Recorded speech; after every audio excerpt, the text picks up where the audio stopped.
positive news story to end, and the King has reportedly told aides to ramp up plans for a 2-week state visit to Australia after a positive start to his cancer treatment. And joining me now for a positive story is the very positive former royal correspondent, Michael Cole. Michael, welcome to the show. What a great end to the week this is. A great, fabulous news story. King Charles doggedly carrying on with those plans. Will he actually make it? Yeah, good afternoon, Martin. I think the vast majority of Australians will say, good on you, King, and fair dinkum, which is a uniquely Australian expression meaning unquestionably good.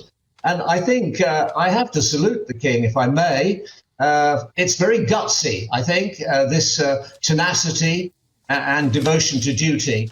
And when we saw him on Easter Sunday, there he is, having just come out of St. George's Chapel. He really enjoyed it, and he was full of bonhomie. And I've watched him many times over many years, but I never, ever remember him going along a line and shaking every single hand. I think he was very pleased to be back in the swing of it. It's not every 75-year-old who wants to spend nearly 24 hours in a pressurized cigar tube flying to Australia, and certainly the lady behind the King there, Queen Camilla, does not like long-haul flights, particularly difficult for him when he's undergoing chemotherapy. But I admire his guts. He was smiling like I've rarely seen him smile before. He obviously feels the treatment is going well. And it's not just Australia, Martin, it's New Zealand as well.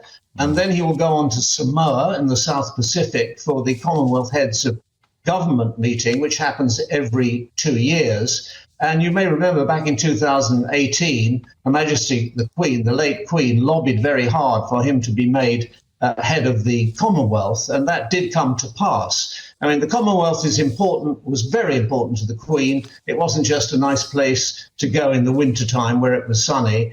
She really believed in the values of the Commonwealth, and as indeed so do I. And I know the King is a big supporter.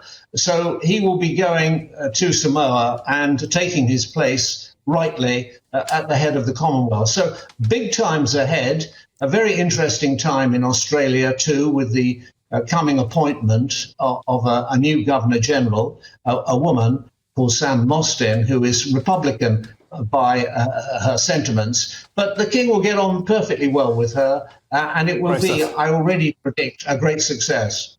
Superb. Well, Michael Cole, I have to say good day to you, mate. Thank you very much for joining us. Always an absolute pleasure to have you on the show.